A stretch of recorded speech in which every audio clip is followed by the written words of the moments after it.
بسم اللہ الرحمن الرحیم۔ السلام علیکم ورحمۃ اللہ وبرکاتہ۔ اللہم صلی علی سیدنا و مولانا محمد و علی آل محمد۔ آج کی جو ویڈیو ہے وہ ہے ہمارے خاص طور پولیٹیشین کے لیے، جو سیاستدان ہیں ہمارے، اور کوئی بھی سیاستدان ہو، میں کسی کا نام نہیں لیتا، لیکن ایک ہمارے سیاستدان، ہمارے پولیٹیشین، ہمارے وزیر اعظم، ہمارے صدر صاحب اور اس وقت کے جو خلیفہ کہا جاتے تھے، آپ ان کو بھی دیکھ لیں کہ وہ کیسے حکومت کرتے تھے۔ یہ میں آپ کو پوری ویڈیو جو ہے وہ دکھاتا ہوں، آپ ہمارے ساتھ رہیے۔ تو یہاں پہ ہم آغاز کرتے ہیں۔ اگر آپ پہلی بار آ رہے ہیں تو سبسکرائب کرتے جانا میرے بھائی۔ حضرت عمر فاروق رضی اللہ تعالیٰ عنہ مدینہ کی گلی سے گزر رہے ہیں، امیر المومنین ہیں، مدینہ کی گلی سے گزر رہے ہیں۔ ایک گھر کے اندر سے بچیوں کے رونے کی آواز آئی، بچیاں رو رہی ہیں، اور بچی اپنی ماں سے کیا کہتی ہے؟ کہتی ہے اماں ابو بکر تو اب انتقال کر گئے، حضرت عمر کا پہلے دن ہے خلافت کا، اب ہمارا کیا بنے گا؟ ابو بکر تو وصال کر گئے۔ حضرت عمر فاروق رضی اللہ تعالیٰ عنہ نے رونے کی آواز سنی، دروازے پہ دستک دی، کہا بیٹو کیا بات ہے؟ تو بچیاں کہنے لگیں عمر ہمارے ابا جی ہماری 10-15 بکریاں ہیں، تو ہمارے والد صاحب ان کا دودھ دھو کے بیچا کرتے تھے، گزارا ہو جاتا تھا۔ جس دن ابا جی فوت ہوئے تو اس دن سے لے کر ابو بکر صدیق روز عصر کے بعد آیا کرتے تھے، ہماری بکریوں کا دودھ دھو کے دیتے تھے، کچھ ہم پیتی تھی، کچھ بیچ لیتی تھی، گزارا چلتا تھا۔ جس دن ابو بکر صدیق خلیفہ بنے تو ہم نے جا کے کہا ابو بکر اب کون دودھ دھوئے گا؟ تو سیدنا صدیق اکبر رضی اللہ تعالیٰ عنہ نے فرمایا بیٹے پہلے تو میں مرضی سے خدمت کرتا تھا، اب تو مصطفیٰ کی امت کی نوکری میری ڈیوٹی بن گئی ہے، تو میں آؤں گا۔ بچیاں رو رہی ہیں، حضرت عمر کو بتاتی ہیں، کہتی ہیں ابو بکر چلے گئے ہیں تو ہم پریشان ہیں، یتیم ہیں، لاوارث ہیں، بھائی کوئی نہیں، کون آئے گا، کون دیکھ بھال کرے گا؟ حضرت عمر فاروق گھٹنوں کے بل زمین پہ بیٹھ گئے، ان چھوٹی چھوٹی بچیوں کو سینے سے لگایا، فرمانے لگے میں ابو بکر کا کیا کروں، میرے لیے رستے بڑے مشکل کر گیا ہے، میں اس کے کس بادشاہ وقت ہو کے وہ غریبوں کے گھروں میں آ کے ان کی بکریوں کا دودھ بھی دوتا تھا، امیر المومنین ہو کے یہ رنگ بھی تھا۔ فرمایا بیٹیوں فکر نہ کرنا، جب تک عمر زندہ رہے گا، عمر آتا رہے گا، یہ نوکری کرتا رہے گا۔ کچھ دن بیتے تو حضرت عمر فاروق کو یاد آیا اوہو مدینے میں ایک بوڑھی اماں بھی رہتی ہے جس کا کوئی گھر کا کام کرنے والا نہیں، اور جس بی بی کا کوئی بال بچہ نہیں، اور آنکھوں سے بھی وہ نابینی ہے۔ حضرت ابو بکر صدیق رات کے سناٹے میں جایا کرتے تھے، اس کے گھر میں جھاڑو دیتے تھے، یہ بادشاہ ہے، اس کی فقیری کا رنگ دیکھو، اس کو کنویں سے پانی بھر کے لا کے دیتے تھے۔ اور یہ لفظ آپ سنیں گے تو حیران ہو جائیں گے، اس بوڑھی اماں کے لیے نا ایک کونے میں گھر میں دور بار شیر میں ایک جگہ کھود دی تھی جہاں وہ بی بی پخانہ اور پیشاب کرتی تھی۔ امیر المومنین حضرت ابو بکر صدیق رات کو جاتے تھے اور اس کا وہ پخانہ وہاں سے اٹھا کے باہر پھینک کے آیا کرتے تھے۔ اس عورت نے پیغام بھیجا کہ عمر سے کہو میری بھی ڈیوٹیاں تو نہیں سر انجام دینی ہیں۔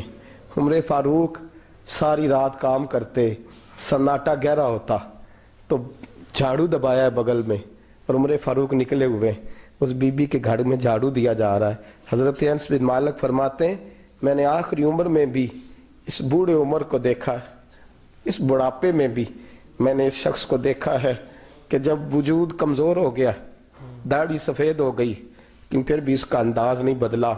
اس نے ساری زندگی بادشاہی میں فقیری کر کے گزار دی، یہ پھر بھی کسی کے گھر میں جھاڑو دیتا ہے، کسی کی بکریوں کا دودھ دھوتا ہے، یہ کسی غریب میرے دوست یہ۔ اور جب سیدنا فاروق اعظم رضی اللہ تعالیٰ عنہ خطبہ دینے بیٹھتے ہیں تو کپڑے پھٹے ہیں، پیوند لگے ہیں، مزاج سادہ ہے، بڑا مال آیا ہے، بڑا مال، لیکن تقسیم کر دیا، اور یہی انداز آگے اپنے گورنروں کو دیا۔ حضرت سعید بن عامر رضی اللہ تعالیٰ عنہ آپ کے گورنر ہیں، حمص کے گورنر ہیں۔ جب لسٹ آئی نا غریبوں کی، حضرت عمر نے کہا کہ حمص کے جتنے غریب لوگ ہیں ان کی لسٹ بنا کے بھیجو، ان کو چندہ لگانا ہے۔ تو 17ویں 18ویں نمبر پر حضرت سعید بن عامر کا نام بھی آ گیا، گورنر صاحب کا۔ تو حضرت عمر نے سوچا شاید کوئی اور سعید بن عامر ہے، فرمانے لگے یہ کون ہے؟ جس کی ڈیوٹی لگائی تھی اس سے کہنے لگے یہ سعید کون ہے؟ تو کہا حضرت جی ہمارے صوبے کا گورنر۔ تو فرمایا اس کی لسٹ فقیروں میں فرمانے لگے پتہ نہیں آپ نے کیا رنگ بھر کے بھیجا ہے، مہینہ مہینہ یہ شخص درختوں کے پتے کھا کے گزارا کر دیتا۔ یہ میں فرشتوں کی کہانیاں نہیں سنا رہا آپ کو، میں آپ کو جنات کی یا عالم بالا کی باتیں نہیں، اس دھرتی پہ بسنے والے، اس دھرتی پہ وقت گزارنے والے میرے رسول پاک کے تیار کردہ ہیروں کی باتیں عرض کر رہا ہوں۔ حضرت عمر گئے ایک دفعہ، کہا مجھے بتاؤ تمہارا گورنر کیسا ہے؟ تو ہمس کے لوگ کہنے لگے ہمیں اپنے گورنر سے 4 شکایتیں۔ کون کون سی؟ کہا پہلی بات تو یہ ہے کہ گورنر صاحب کو چاہیے فجر کے وقت آئیں، یہ سورج نکل آتا ہے تو باہر آتے ہیں گھر سے، سورج نکل آتا ہے تو آپ کہہ کے تو دیکھیں کسی معمولی سرکاری ملازم سے بھی، پھر آپ دیکھیے آپ کا کیا بنتا ہے۔ کہا یہ سورج نکلتے وقت آتے ہیں۔ دوسری شکایت یہ ہے کہ دن کو ملتے ہیں رات کو نہیں ملتے۔ تیسری شکایت یہ ہے کہ مہینے میں ایک دن ملتے ہی نہیں گورنر صاحب۔ چوتھی شکایت ہے کہ روتے ہیں، کبھی کبھی اتنا روتے ہیں کہ بے ہوش ہو جاتے ہیں۔ حضرت فاروق اعظم نے کھڑا کر لیا، فرمایا سعید تیری شکایات آئی ہیں، کہ حضور حکم۔ فرمایا سنا ہے، پہلے تو فجر کے وقت آ جاتا تھا لوگوں کے مسائل سننے، اب تو سورج نکلتے وقت آتا ہے۔ کہا حضور بیوی بیمار ہو گئی ہے اور گھر میں نوکر تو ہے کوئی نہیں، تو میں سویرے اٹھتا ہوں تو پہلے ناشتہ بناتا ہوں، بچوں کو کھلاتا ہوں۔ اس عورت نے 35 سال میرے ساتھ وفا کی ہے، اب چارپائی پہ ہے تو میں اس کے منہ میں لقمے ڈالتا ہوں۔ کہا اسے کھانا کھلا کے جب وہ دعا دیتی ہے تو پھر نکلتا ہوں۔ تو کہا سنا ہے تو ہفتے میں ایک دن ملتا ہی نہیں، مہینے میں۔ کہنے لگے حضرت جی جب مدینے سے آیا تھا تو ایک کرتا اور ایک تامد ساتھ لایا تھا، مجھے آج 2.5 سال ہو گئے ہیں، میں نیا لباس نہیں خرید پایا۔ میں نے عرض کی میں اس دھرتی پہ بسنے والے لوگوں کی داستان سنا رہا ہوں۔ کہا میں اپنی تامد دھو کر خشک ہونے کو ڈال دیتا ہوں، اسے آدھا دن لگ جاتا ہے، خشک ہوتی ہے تو تامد پہن کے قمیض دھو لیتا ہوں اور پھر قمیض ڈال دیتا ہوں۔ حضرت جی سارا دن بیت جاتا ہے تو باہر نہیں آ پاتا۔ حضرت عمر فاروق کی گردن جھک گئی، کہا سنا ہے تو رات کو ملتا ہی نہیں۔ یہ لفظ کہے تو حضرت سعید بن عامر کہنے لگے یہ میرا راز تھا، آپ میرے امیر نہ ہوتے تو کبھی فاش نہ کرتا، دن میں نے بندوں کے لیے رکھا ہے، رات اپنے رب کے لیے رکھی ہوئی ہے۔ میں رات کی تنہائیوں میں اپنے کریم کی بارگاہ میں جاتا ہوں اور میں سارے دن کے گناہوں کی معافی مانگتا ہوں، میں اپنی غلطیوں کی تلافی کا سوال کرتا ہوں، اس کے حضور جاتا ہوں، اسے دکھڑے سناتا ہوں، رات میری اس کے لیے بیت جاتی ہے۔ حضرت عمر کی اور گردن جھک گئی، فرمایا یہ بتا کہ تو ملتا ہی نہیں، کبھی کبھی تو روتا ہے اور بے ہوش ہو جاتا ہے۔ کہ حضرت جی 40 سال کی عمر میں کلمہ پڑھا ہے، جب 40 سال کے پچھلے گناہ یاد آتے ہیں تو کہا پھر میں ضبط نہیں کر پاتا، وہ خطائیں، وہ پاپ، وہ جرم، وہ خطائیں جب سوچتا ہوں نا کہ رب کھڑا کر کے پوچھے گا بتا یہ جرم کیوں کیا، 40 سال تک آپ تو وہ احساس مجھے پریشان کر دیتا ہے۔ حضرت جی میں پھر برداشت نہیں کر پاتا، پھر میں تڑپ اٹھتا ہوں، میری یہ کوتاہیاں ہیں، بتائیے کیا کہتے ہیں۔ حضرت فاروق اعظم نے گردن اٹھائی تو آنکھوں میں آنسو تھے، کہنے لگے یا اللہ مجھے اس جیسے کچھ اور گورنر بھی عطا فرما، یا اللہ اس جیسے کچھ اور گورنر بھی۔ عزیزو اپنا حال کیا ہے؟ ملک شام جب فتح ہوا تو حضرت سعد بن ابی وقاص رضی اللہ تعالیٰ عنہ کہتے ہیں کہ کچھ لوگ مجھے کہنے لگے کہ ہم آپ سے معاملات طے نہیں کریں گے، ہم جزیہ دیں گے، ٹیکس دیں گے، اسلامی حکومت کے زیر اثر آئیں گے، لیکن آپ سے معاملات طے نہیں کریں گے، اپنے امیر کو بلائیے۔ تو حضرت سیدنا سعد بن ابی وقاص کہتے ہیں میں نے خط لکھا، فرماتے خط لکھا حضرت عمر کو، میں نے کہا جناب آئیے، جواب میں حضرت عمر نے خط میں جواب لکھا کہ فلاں دن فلاں تاریخ فلاں وقت میں ملک کے شام پہنچ جاؤں گا۔ حضرت سیدنا عمر چلے گھر سے، ایک غلام، ایک گھوڑا، ایک نیزہ۔ حضرت فاروق اعظم نے کچھ کھجوریں، خشک کھجوریں، کچھ سرکہ باندھ کے رکھ لیا رستے میں کھانے کو۔ یہ بادشاہی میں فقیری ہو رہی ہے، لاکھوں مربع میل کا حکمران ہے، کروڑوں اور اربوں روپے پاس پڑے ہوئے، وہ ساری چیزیں رکھ لیں اور سیدنا عمر فاروق رضی اللہ تعالیٰ عنہ چلنے لگے۔ اب غلام سے کہنے لگے بھئی میرا گھوڑا ذرا ماڑا ہے، کمزور ہے، طے کر لیں، اتنے میل تو گھوڑے پہ بیٹھے گا میں پیدل چلوں گا، پھر اتنے میل میں گھوڑے پہ بیٹھوں گا تو پیدل چلے گا۔ ملک شام پہنچنے کا وقت آ گیا، جب وقت آیا تو پیدل چلنے کی سواری حضرت عمر کی تھی، ان کی باری تھی، پیدل چلنے کی اور سواری پر سوار ہونے کی باری غلام کی تھی. توجہ, یہ لوگ رشتے کرتے ہیں نا تو کرائے کی کار لے کے چلے جاتے ہیں, بعد میں وہ پوچھتے ہیں کہ تسی تے کار تے آئے سو. ہم اپنے آپ کو بنانے کے لیے جھوٹی انعام بھی خریدنی پڑے تو خریدنے سے ہم پرہیز. ہم جو بتاتے ہیں وہ ہم ہوتے نہیں, اور جو ہم ہوتے ہیں وہ ہم بتاتے. حضرت سیدنا عمر فاروق رضی اللہ تعالیٰ عنہ سواری پہ غلام ہے, خود پیدل ہے, اور حال کیا ہے, بارش ہوئی تھی تو کچھ پانی کھڑا تھا چھوٹے چھوٹے جوہڑوں میں, چھوٹے چھوٹے تالاب بنے ہوئے تھے, پانی کھڑا تھا. تو حضرت عمر فاروق رضی اللہ تعالیٰ چمڑے کے جوتے پہنے, وہ جوتے دونوں اتار کے تو بغل میں دبا لیے. حضرت سعد بن ابی وقاص فرماتے ہیں اسی بغل میں نیزہ رکھ لیا اور تامت تھوڑا اونچا کر لیا کہ پانی سے چلنا ہے, اور غلام کو گھوڑے پہ بٹھایا ہے اور گھوڑے کی لگام پکڑی ہے تو یوں پیچھے رکھی ہوئی ہے, اور حضرت سیدنا فاروق اعظم رضی اللہ تعالیٰ عنہ آ رہے ہیں. غلام کہنے لگا حضور لوگ دیکھ رہے ہیں, مہربانی کریں بیٹھ جائیں. فرمانے لگے نہیں باری تیری ہے, تو ہی بیٹھے گا. اس نے کہا حضور نہیں وہ تو ٹھیک ہے, کوئی باری فرض تو نہیں نہ ہو گئی, آپ مہربانی کریں آپ آ جائیں, ذرا لوگ آ رہے ہیں. فرمایا تمہیں کہا نا, غلام کہتا میں نے تیسری دفعہ کہا تو حضرت عمر نے جلال سے دیکھا, اور جناب عمر کا جلال تو زمین کانپنے لگ جاتی تھی. کہتے ہیں کہا حضور آپ آ جائیں, تو کہتے تجھے کہا ہے نا چپ کر کے بیٹھا رہے. کہتے ہیں میں گھوڑے پہ ہی کانپنے لگا. غلام اب حضرت سعد بن ابی وقاص کہتے ہیں سورج غروب ہو رہا تھا, شعائیں پانی میں پڑ رہی تھی. حضرت عمر پانی سے, میں نے غور سے دیکھا تو دوڑا گیا. جا کے نا بچے نہیں مشورہ دیتے ابا جی کو, ابا جی انج نہیں کری دا, دور بدل گیا جے. کہتے میں دوڑا گیا اور جا کر کے حضرت سیدنا عمر فاروق کو کہا حضور مہربانی کریں, ٹھیک ہے آپ کی درویشی سے کون آگاہ نہیں, وزیر کھڑے ہیں, سفیر کھڑے ہیں, بڑے بڑے عمرا, بڑے بڑے ملکوں کے حکمران ہیں, آپ مہربانی کریں یہ تامت ذرا نیچا کریں, اور جوتا پہن لے, اگر خراب ہو گیا تو اللہ نیا بھی دے دے گا, اور مہربانی کریں ذرا غلام کو کہیں نیچے آ جائے. حضرت عمر کہنے لگے تمہیں کیا تکلیف ہے؟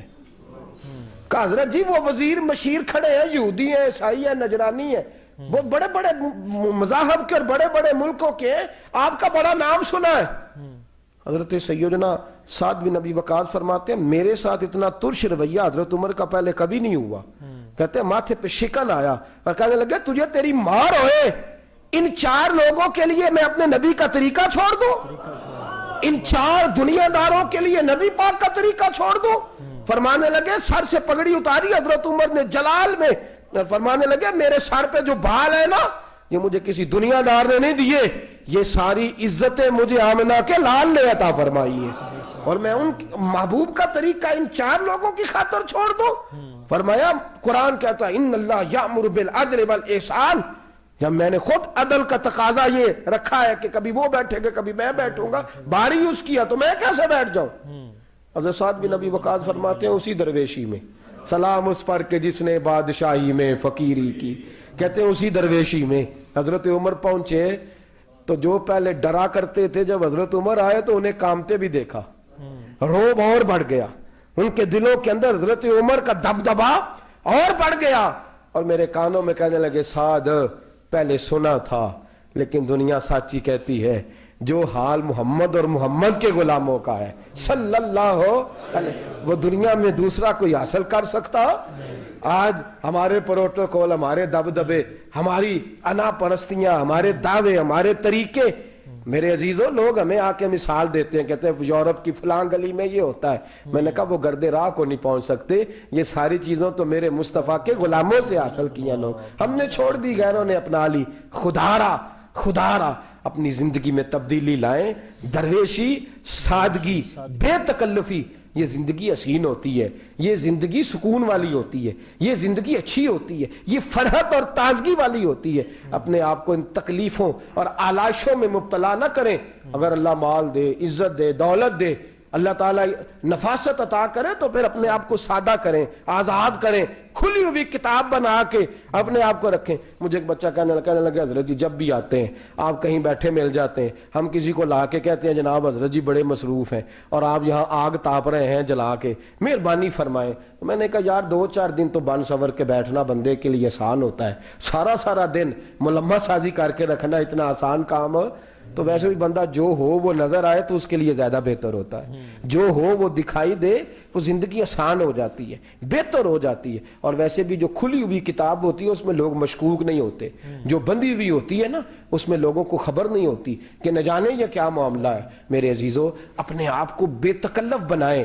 بے تکلف سے مراد یہ نہیں کہ جیسے بے تکلفی ہم نے ایک غلط چیز کا نام بے تکلفی رکھ دیا ہے کہ جو آدمی بات بات پہ ٹھٹھا کرے، بات بات میں مذاق کرے، وہ بے تکلف ہوتا ہے. یہ تو بے تکلفی اسلام اس کو پسند ہی نہیں. بے تکلفی سے مراد یہ ہے کہ جھوٹی انا نہیں بنائیں، جھوٹے معاملات اپنے گرد نہیں اوڑیں.